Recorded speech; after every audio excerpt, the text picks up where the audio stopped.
Did you get my emoji? I did get your emoji. That's important. Are you looking into the camera? I am looking into the camera. How does that look? It looks like you're looking at me, so that's great. Let's look at the camera. Oh, that's so weird and hard, huh?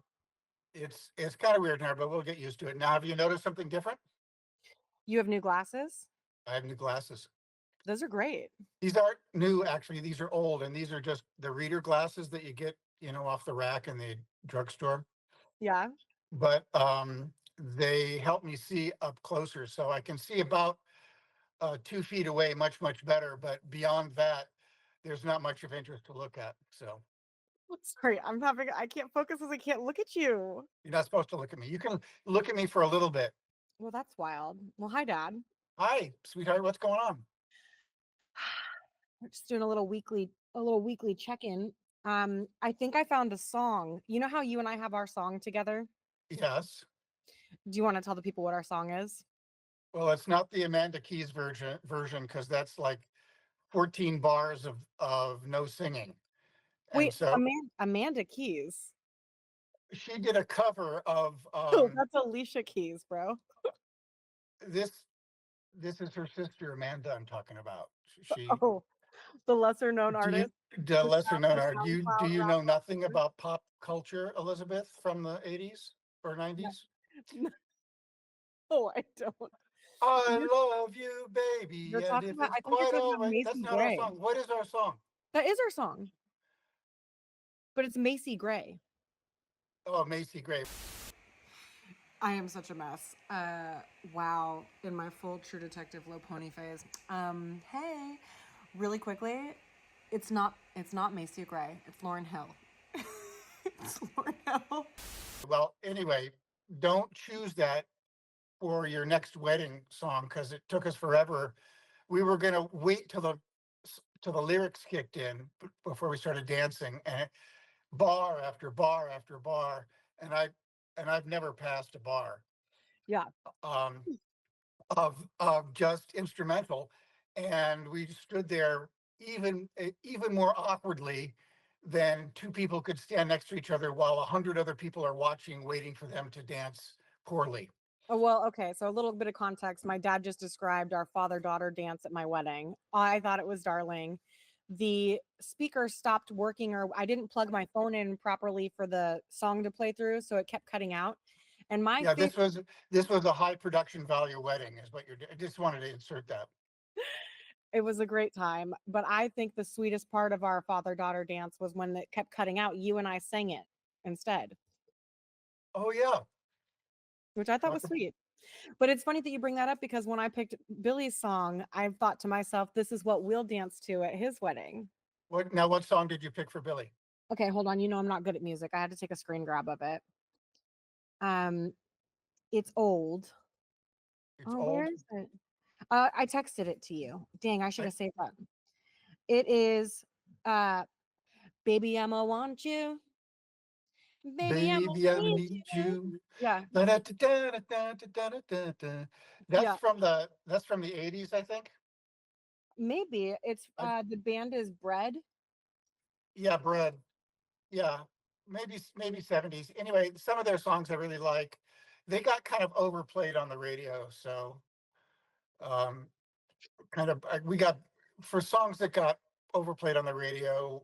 We kind of thought that they were overly commercial and sold out. So us cool kids didn't listen as much to them. But Bread, I've been listening to a little Bread recently, and America. The Eagles kind of never went out of style. So Oh, I don't even know what America is. I guess I don't know who. Sorry, Icky's acting like a weirdo. Icky, buddy, shocking. stupid. Joe, sweetie, can you talk? Um, What's the matter with the dog? Let the dog be. no, he's gonna start barking. Well, he's expressing There's something himself. he wants. Oh, okay. He wants to be part of. He does this thing where he stands behind the baby gate in the kitchen when it's open and he plays a game that we call hard time, where it looks like he's behind bars, but He's really doing that. That's what the dog needs. He needs to do a little hard time. He but needs he to be doesn't really scared straight. he just That's has what to that go dog around the needs. gate. Stupid. He needs to be shown the needle. No. All right, just kidding. Oh, really? good news and bad news. Uh-oh. What's up? That's not bad news. It's just life. Well, spit it So, out, dude. What do you mean? Now it feels like it's really bad. The way that you break stuff is never good. Continue. okay, well, apparently the brakes will be fixed soon, but no. Um, so I took a Cooper to the vet for the Oh no.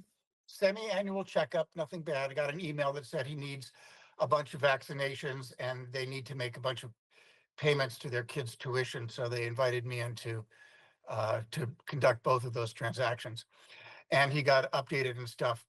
Um, but I track his weight every time we go in, and I track it over time, and he's been dropping a little bit, which I think is kind of good. He's getting older, and you don't want dogs to be overweight, but I always kind of worry about that. Anyway, his weight is fine. I asked the vet about that, and he said, "Yeah, well, for 8.5 years, he's a senior." And I said, "What?" So my dog was called a senior, Oof. and that was a little bit sad. Yeah.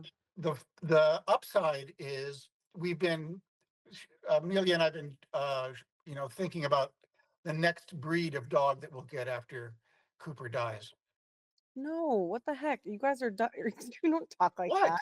They don't No, last forever. you're You got to get another dog if you no, don't you're think talking about it about before. Cooper's brother. You're not the next dog. It's Cooper's brother. All right, well, he's gonna die and he knows it, and we talk about it. What? I'm gonna start crying. You can't talk to me like that. What was that? What was that movie about the dog? Jennifer Aniston was in it, and Um, Marley and Me. Marley and Me. Yeah, Yeah, I won't watch that movie. yeah. So he takes Marley on long walk. Who's that actor? Owen Wilson. Owen Wilson. Yeah, love Owen Wilson. Yeah, me too. And so he takes the dog on long walks, and you see these picturesque, panoramic shots all the time. And then they sit down. It's just Owen Wilson and Marley, and he talks about that. And when he gets older, he says, "You're going to pass on, and how can I be helpful to you in that moment," and all that other stuff. Yeah, I can't take that on at all. My dogs are never gonna die. Yeah, you had to get another dog before you. Well, you got a dog in preparation for your other dog's No, I literally imminent passing. we literally got Icky for Jelly because so James's parents came to our house to visit and they had a puppy with them, and Jelly was on the decline and she wasn't doing well. But the second that puppy came in, she was lit up. She was baby. She was lit up. She was running around the backyard. Baby. Joe's just being as loud as he possibly can be. I appreciate it. Joe, hold it down. Joe, please, Joe. Um, and so we saw her light up over this puppy, and the only thing I could think of was we got to get this girl a dog, so that because like they believe that sometimes puppies can be curative for senior dogs and add some years to their life. And it's like, well, Jelly wasn't just a senior dog; she had cancer. Anyway, we talked about it, and I just said, get a puppy here immediately. And then Joe and I got Icky for Jelly, and she just hated him. Yeah. Oh, of course. Yeah. So when you're trying to emotionally fix another person, in this case a dog, Yeah. It rarely works for some reason. People want to help, and helping is impossible. But one of my speaking about songs, you and I have our little father-daughter song, but I also have the saddest song. Is this, Like, can I share something with the audience without you thinking I'm teasing you? no, they're going to think you're teasing me, and they're going to take my side, and they're going to go after you in the comments, and you're going down, girl. You're going down. Go ahead. The internet loves a victim, but I just have to say, my dad makes playlists, and I was being particularly awful to him in the car on a road trip. Listen, everybody makes playlists. No, I'm not making fun of you. I'm loving you. I'm actively loving you. Oh, I was awful to my dad. Maybe I don't need so much love if this is love. Maybe I got enough already. Thank you. I was being awful to you in the car because you couldn't be quiet during the baby's nap. And I look over and I see that we're stuck in the car for 12 hours. I know you were a hero and a After a saint, certain point, I go a little batshit crazy, and that's acceptable. That's a little fine. punchy. And after I was nasty to you, you put your earphones in and put on a playlist that you titled "Sad." I have a playlist called Sad, and you said, Dad, that really makes me sad that you've got a playlist called Sad. And they are all kind of, and they're in a minor chord or something. The music is, but but they're not depressing. There's a difference between sad and depressing, And and sad and angry. you have a Oh, depressing playlist. I like it when the volume's down because I can't hear it when you're interrupting me. I can just keep talking as though you were not interrupting me, Do you have a which is a depressing playlist? strange sensation. I got to tell you, very strange. I'm gonna have to adjust to that. All right, hold on your seats, buckle up. I messed up my audio somehow. It's okay. Can you hear me at all? Oh, Yeah, now I I can can. hear you. I can hear you, but it's very muted. Hmm. I wonder Is if there a volume button on this? it's probably because it went from coming out of your speaker to coming out of your like phone as if you're on a phone call. Oh, okay. Well, if I press the phone thing, it's going to hang up on you. Yeah, don't press it. Don't press it. Do not press it. Don't you dare. It happened this morning. We didn't have any hot water in the house. And Amelia says, well, I checked the breaker's working, and I checked the water heater. And when we moved in, the inspector said, oh, this water heater's on its last legs. And then she said, there's a red button on the water heater. And I don't know if we should press it or not. Can you come down and look at it with me? So we walked down the stairs and across, and she says, there's the red button. And I went, without hesitation, Just without hesitation. see I've this got is I've got a saying when it comes to tech support. Speaking of tech support, you just keep pressing buttons until the desired thing happens. and this is why I snapped at you on the road trip because it's like you don't give a person the time to conjure kindness in their tone. You just act so fast that it makes a person have to scream. I'm impulsive. I'm sorry. No, I'm love not it. proud of it. So am I. It's fine. One time Haley was driving me around town and I just got the impulse to throw my shoe out the window and I did. And it was really annoying of me. I'm going to try something else with the phone. I'm going to go to what am I going to go to? Settings. I forget it because I have to look at this sideways now. Don't do it. Oh my God, I've lost you. Where are you? Here? Oh, great. Can you hear me now? I've been hearing you. What? Can you hear me? Can you hear me? I can hear you. So guess what? I pushed buttons until the desired thing happened. I don't need a computer science degree. No, you don't. Sure don't. There was in the late 70s, 80s, a comedian called Father Guido Sarducci. And he was on the early seasons of Saturday Night Live.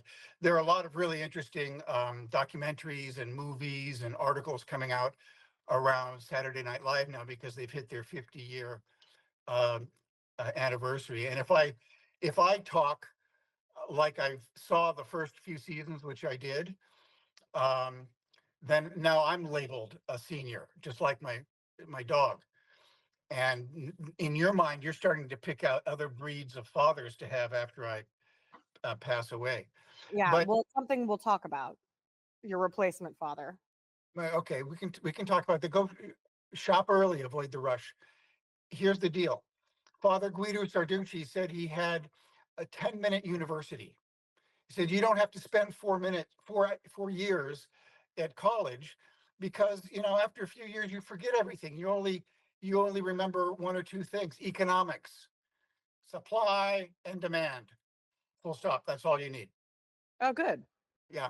Well, So should we stop this podcast then? boom, done. Well, so that's an interesting thing for you to bring up that segues me into our big topic of discussion today. Am I done? Am I done catching up? I don't know, are you? It felt like you might be. I Checking your notes.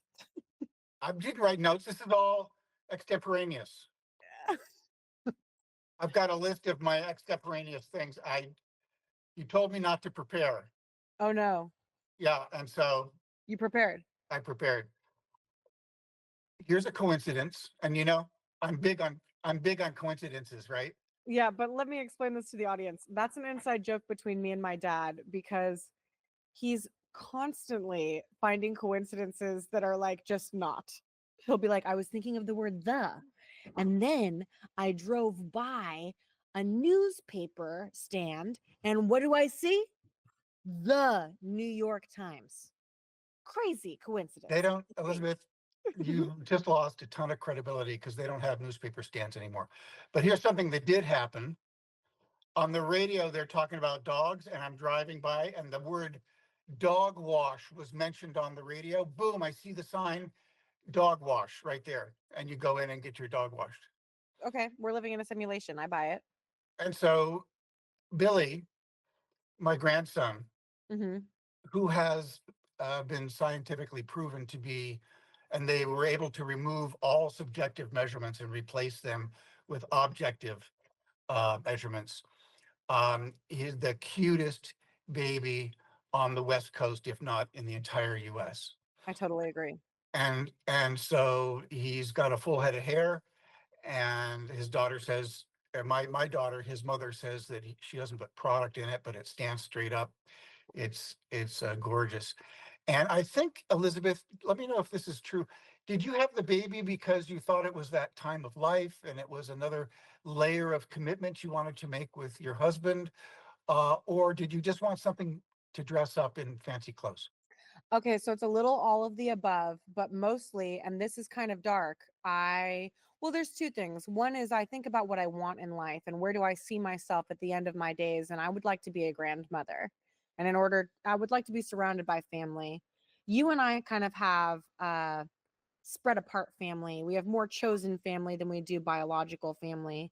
And I think that you and I work really hard to foster an environment for um connectivity with like interfamilial relations. I don't even know how to communicate it. But I want a family. I want a big family. That's what my dream really is. And the other part of it is The I clothes, the clothes.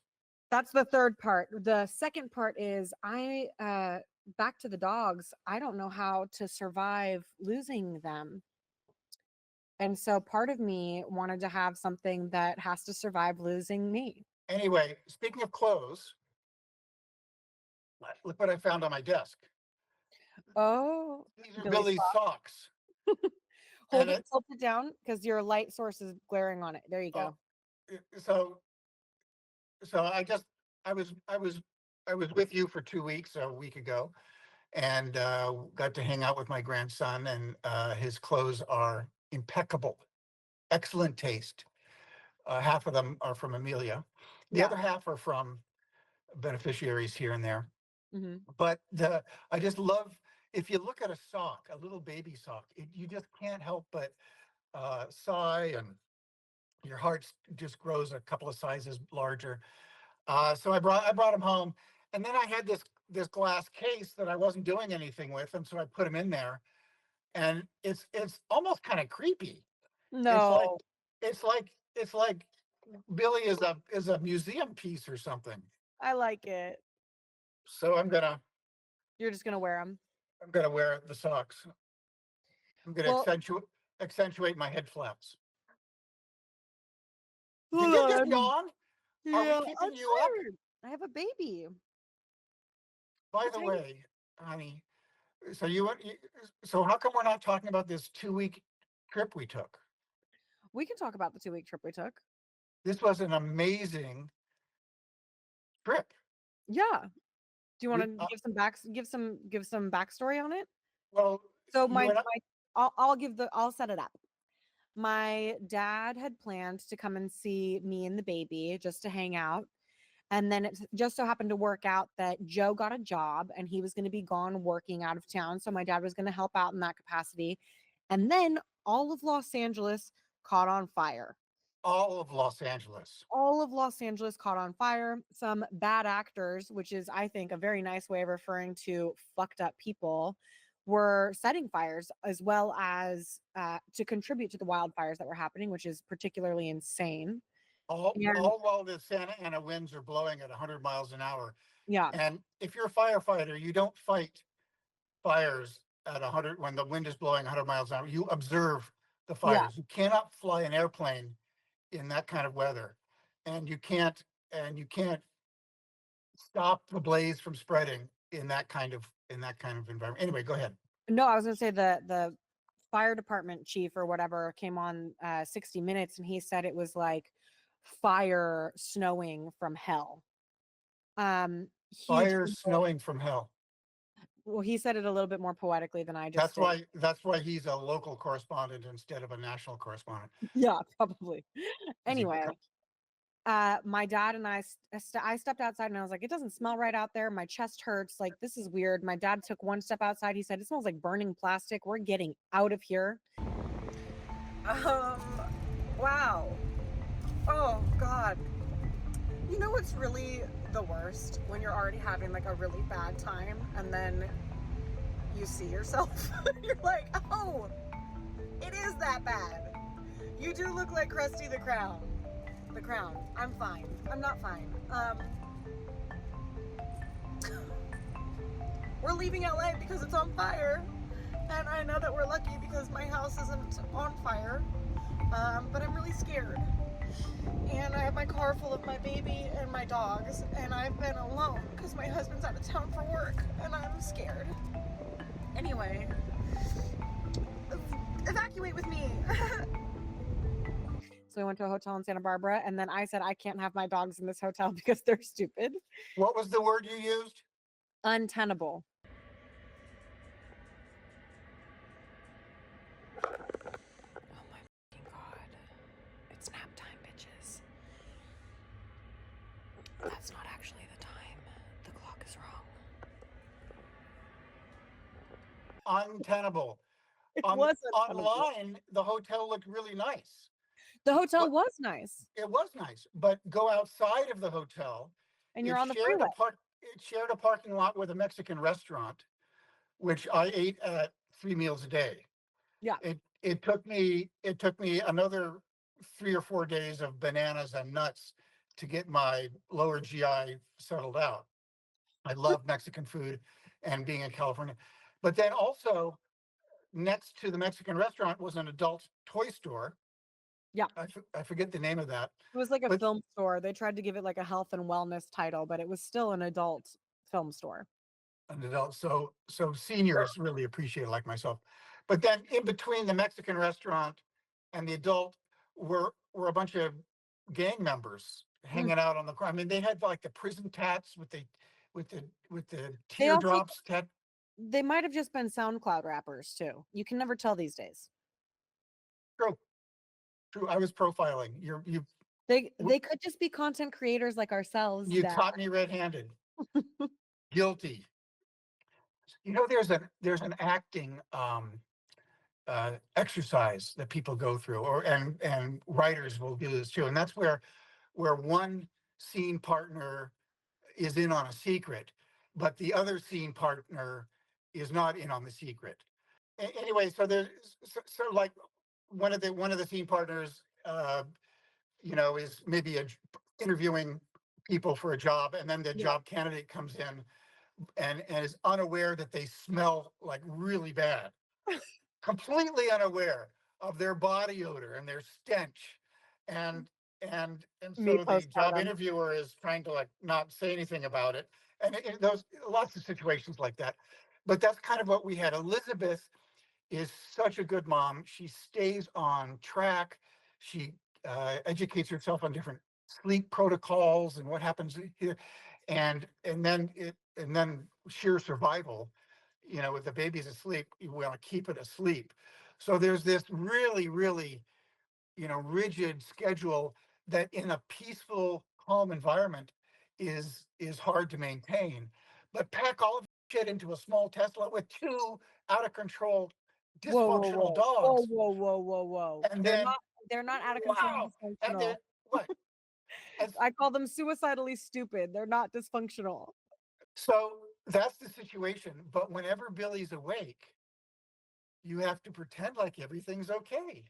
And one of the wonderful things that Elizabeth does is when Billy wakes up, what is it? How do you wake him up, and what do you say to him? I say I'm so proud of you and you're such a good sleeper. You just always have to make a big deal about how good he is at Well, sleep. say it in the voice that you use. Good morning, Bill. I'm Oh, so proud of that's you. embarrassing. Maybe we don't want to do that on this. But that's so. But it's hard not to use a baby voice when you're talking to a little kid so cute. But so that is something that she does because she's educated herself on sleep experts and pediatricians and stuff like that, about how to raise an infant. But so the that's the mood you want to project, is happiness and everything's okay, and we're focused on you and everything's great. Meanwhile, 30 seconds prior to that, she's screaming like this, and the dog is like biting me, and I'm stepping in the other dog's shit in this untenable hotel room. And then baby wakes up, oh, everything's okay. And I'm like subtly wiping it off my foot. And anyway, so where were we? You wanted to talk about the trip. Was that all you wanted to say? Well, that was one of the wonderful. So that cycle would repeat itself over and over again, including the many hours. The drive from Los Angeles to Phoenix, Arizona, is about 6 hours. Escape LA 2024. Dang it, it's 2025. It's been a whole year already. It's been a whole year already. Sleeping babies.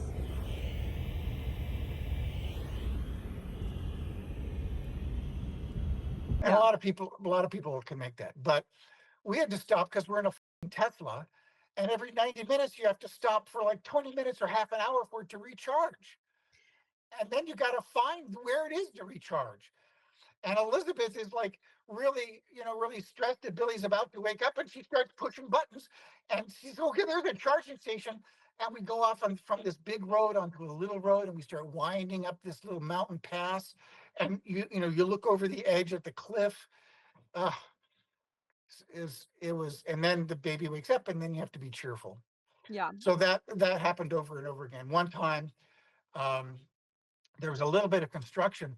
There was this, like, it looked like a tractor. There wasn't a lot of road construction people or anything. There was one little tractor on this freshly graded road. Insane. There was a street sign that said road work next 12 miles, and they made us go 1 to 7 miles an hour for 12 miles, bro. I was What the So fuck? there was this one little track. You're expecting a big truck. Can I just One, say, yeah. this is where I lost hope in life, in general. And here's the deal. I'm a hopeful girl. I'm I've glad I could chosen help. I've chosen a profession where you must maintain your own hope, and you have to be a self-starter, and you have to be like, everything's fine, like I can keep doing this. I love hard work. I love not getting recognized for my work. Like nothing but hope. Living on a prayer, literally, not even halfway there. And then this road work happened. And it's also, as a new mother, it's really hard because you're like, wow, did I just throw my life away? No, I have to convince myself I didn't throw my life away. I'm just building upon everything I've made my life so far and making it bigger. Okay, I'm making it bigger. I'm making it bigger. And then you get smacked in the face with road work for the next 12 miles, going 1 to 7 miles per hour with a sleeping baby in a car on a 13-hour road trip when you've been displaced from your home. You're out of your routine, but you're forcing yourself to maintain a routine for your kid because, God forbid, you Ferberize and sleep train him for nothing, because that's a lot of work for him, not just for me, for him. And so consistency is what he deserves. He's earned consistency. And then the fucking road work comes. And then, as we've reached the end of the Wait, 12 wait, mile, wait. Let me interject real quick. The beginning of the 12 miles. So it's not just road work. It's not just road. We are in the middle of the desert. yeah, There are no buildings on either side. There aren't any exits.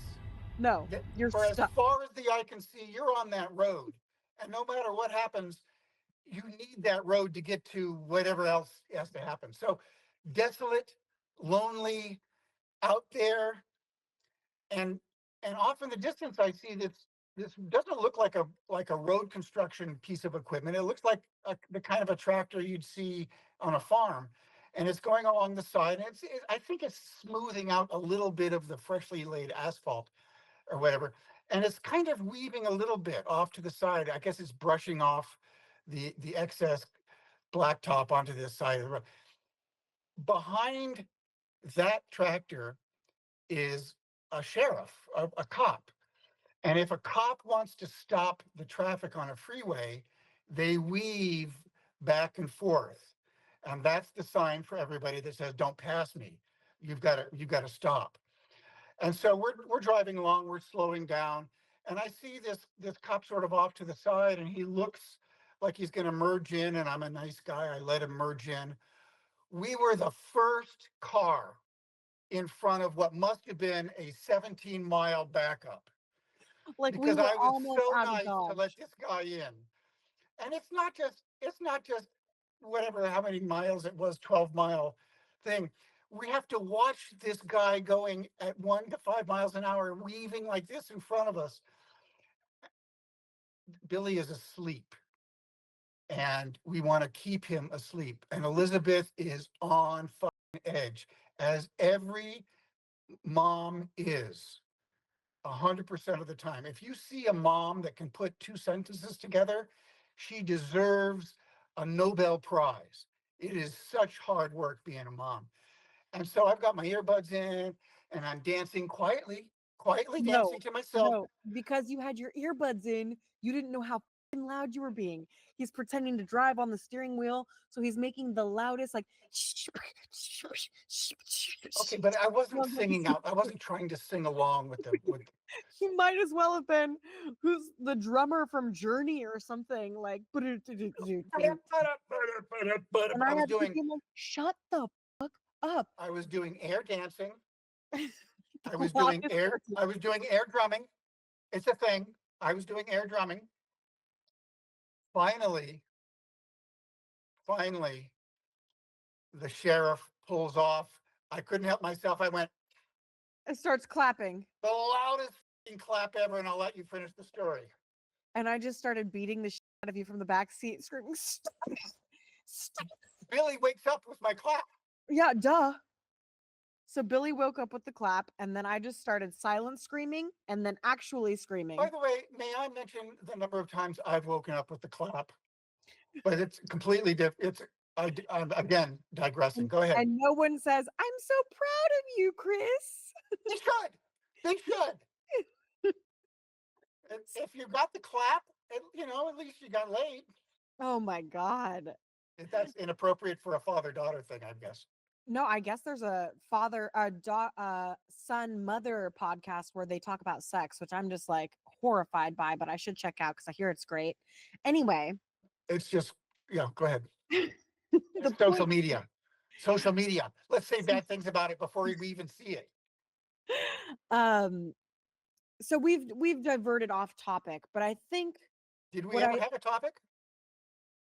did, and you Good. said I thought we were going to go somewhere profound when you were talking about making choices for your children before they can consent to things, but then we decided to go into That wasn't the profound. well, we skipped that. We skipped over that, and we did a lot of time on email via stone template in the prehistoric age. Stone And tablet. but here we've come to something that I think is very important, and that is life throws shit at you, and every time it is thrown at you, it's usually the first time you're A experiencing lot it. of that shit is left by your dogs, by the way, but go ahead. It absolutely is, and I'm so happy to deal with my dog. That being said, all of these things are constantly going to come up. You're going to learn lessons over and over until you really learn a lesson. But no matter what, when the officer pulls in front of your car and starts zigzagging to slow you down for 12 miles of road work while you're sleep training your 4-month-old kid, while you're dealing with your clapping joy-filled father in on a 55-hour road trip to escape poisonous carcinogens in the air. It's life on life's terms. I don't get to control life. I get to control how I respond to life.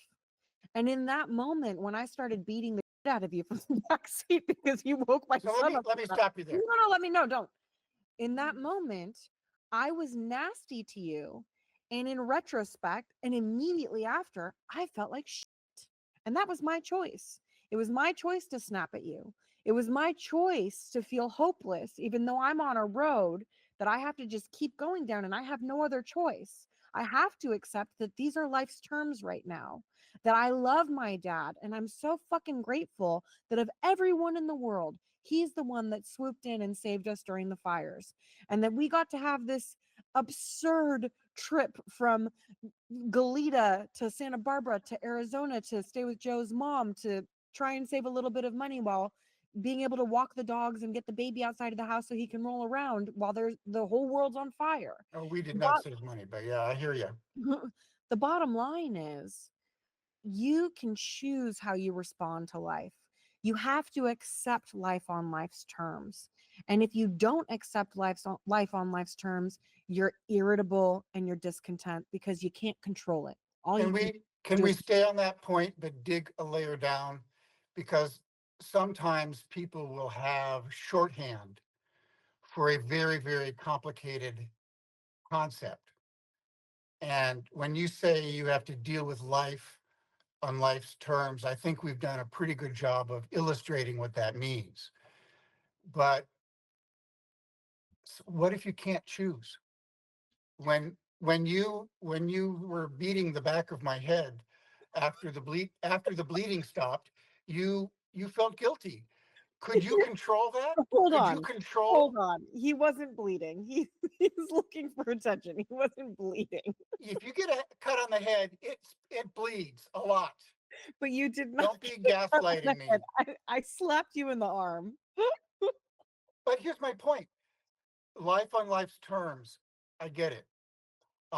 This is a serious emotional scar I've got from my childhood. By the way, I'm 66 years old and I'm still reacting this way. Oh, a senior. What if you can't control it? You can, it's only like a minute later or 2 or 3 minutes later or an hour later that you're able to process it and calm down. A lot of people say life in life's terms, we can choose to be happy. Hmm. We can choose not to react to this unreasonable person. What if you can't? Uh, And can you really?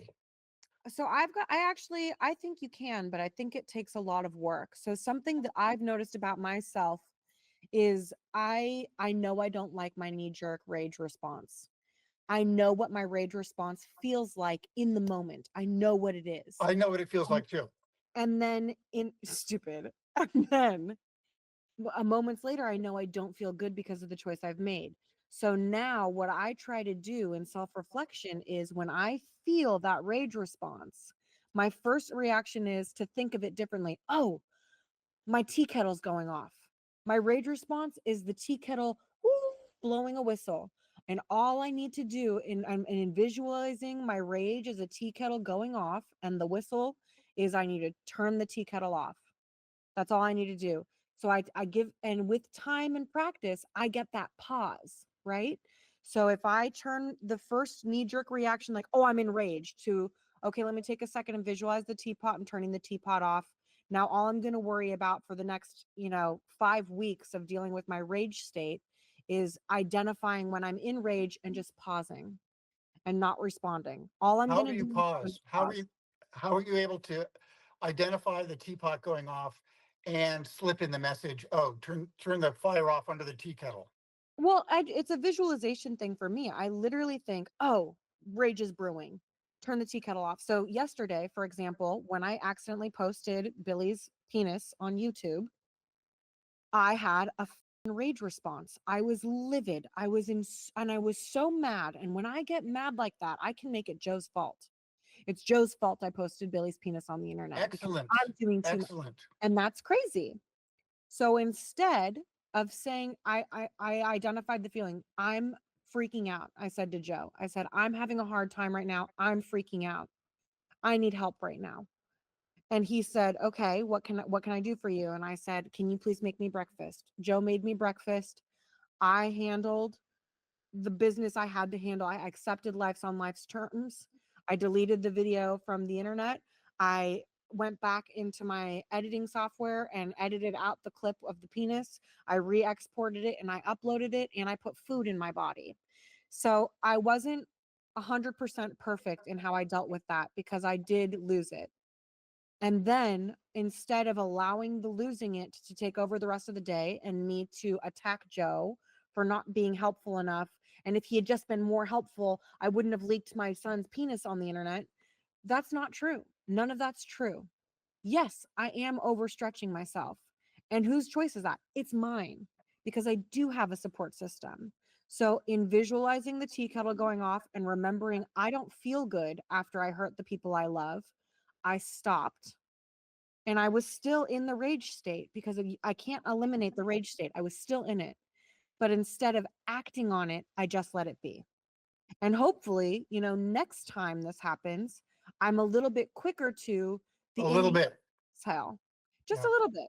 It does, and it's never going to be perfect, but it's always going to get a little bit better because now I don't have the emotional hangover of a fight that I didn't need to have with my husband, whose fault Yeah. it wasn't. Thank you for that. The reason I pressed you is because You have a head injury. Just kidding. I have I wanted to be like Billy. I have a soft spot on my head now too. Um, no, it's too easy, I think, for people um, to dash off cliches, life on life's terms, and Yes. you can choose to be happy. But if I'm depressed or really sad, the thing that makes me even sadder and more depressed and more enraged is somebody that says, "You're not choosing happiness now, are you? Blech. You can choose that." So, but to dig down and to talk about it, I think is more important because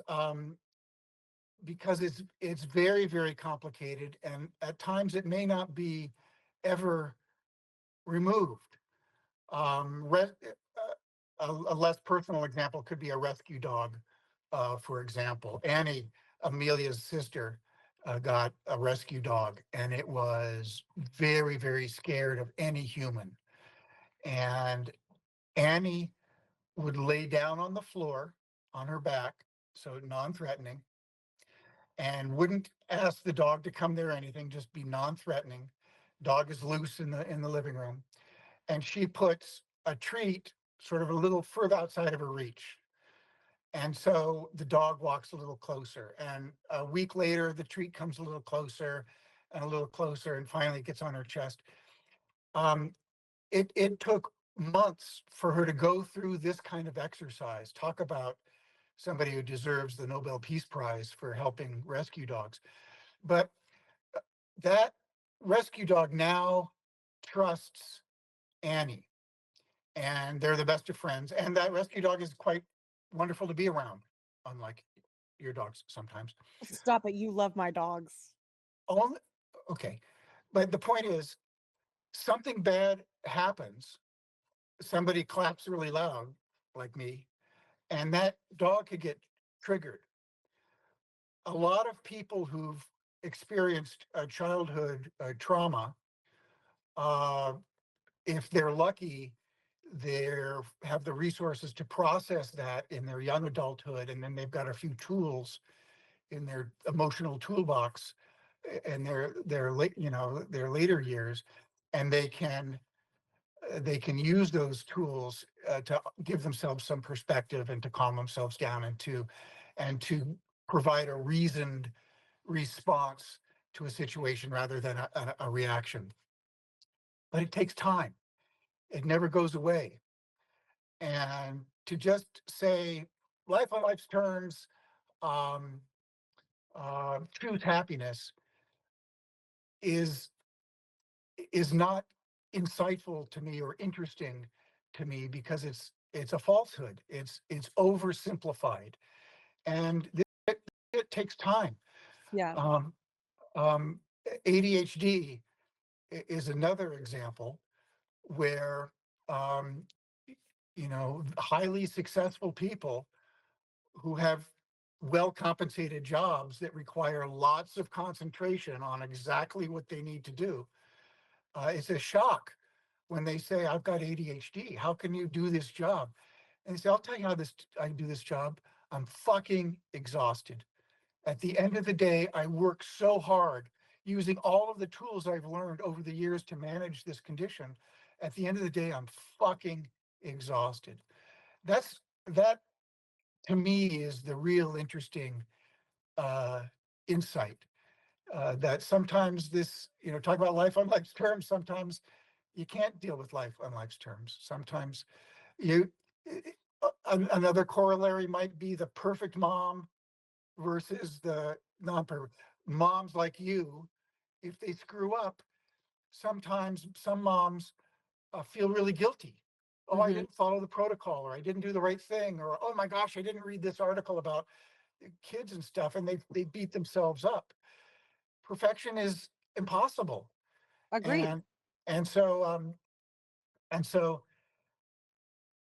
that's another reason why I'm so proud of you and the mother that you've become, um, and you've overcome all of your deficiencies as a dog owner, but as a little person owner, you're really hitting it out of the park. My only hope is that you allow yourself to be uh, flawed and human, and that you don't beat yourself up for getting into a rage state. And the other person who deserves a Nobel Prize is Joe.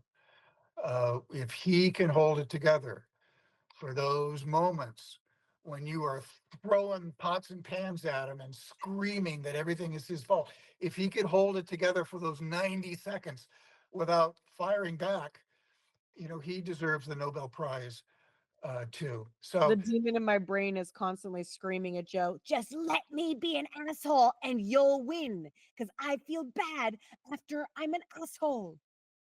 well, I'm really good at drywall. Uh, Wait, we have to wrap this up. We we have to can't wrap. I'm continue. getting into my drywall No, talk. don't you dare. Don't you dare. All right, for next time, leave the audience wanting more. That's what I say. That's the key. And I will say this though, when I say things like life on life's terms and choosing happiness, I mean it in a for you way. It's for me that I choose this because I don't want to suffer.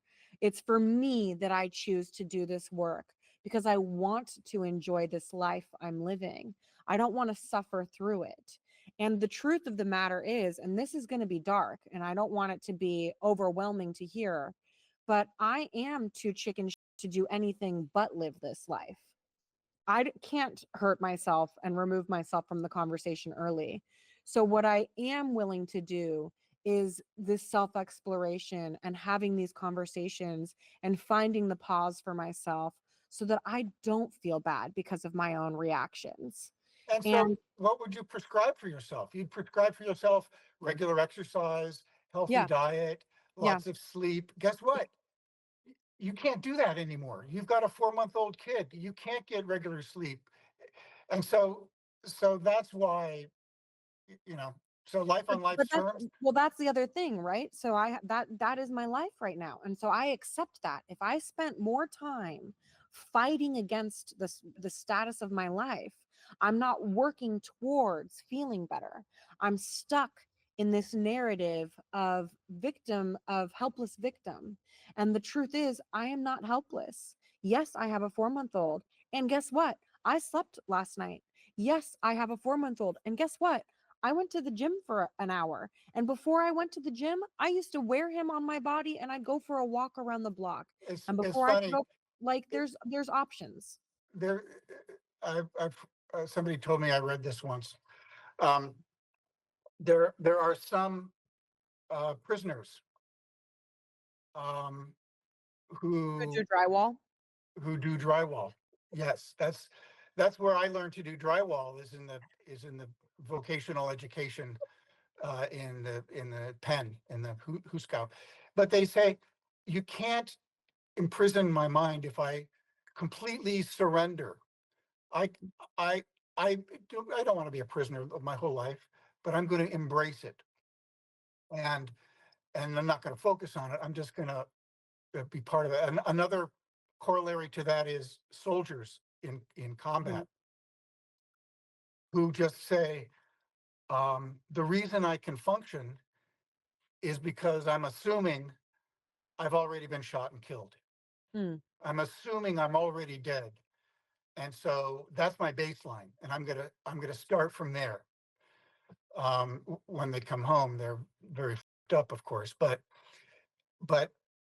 I guess the profound, if there's any profundity at all to anything I've ever said, is it's good to have shorthand, life on life's terms, and it's good to have things that you go to, but um, sometimes stuff's impossible, and you come home at the end of the day just exhausted. You got through it, and anyway, And by the way, and that's enough. guess Getting what? through it is enough. This is such a cute little thing. That little sock. This little sock, it's got a little bear on it, You and, bought that for him before he was born. and I've got the little pink Converse high top shoes that I bought for you when you were a baby before you were born. Hmm. They're out. We have this giant walk-in closet with these awful shelves on it, and I don't have enough clothes to put in the walk-in closet. Um, so I'm going to take half the shelves off, and then there's this big wall left that'll be my gallery wall where I'll put little pieces of art. That's the one little piece of art that I'll put, the little shoes. And there's also a picture of you as a baby on my shoulders, and I'm holding your ankles like this, as a father will do when the baby is on the shoulders. And you've got those little pink high top shoes on. Elizabeth, guess what? What? I really, really love you. Oh, I love you too. All right. Are we going to talk again next week? Yeah, I'll see you Thursday. All righty. Bye-bye. Bye. I'm going to Hold on. push buttons No, until no, no, something no, no. happens. Don't you dare. Don't you dare. I got to figure out how to stop the recording. I'm going to push buttons until the right thing happens.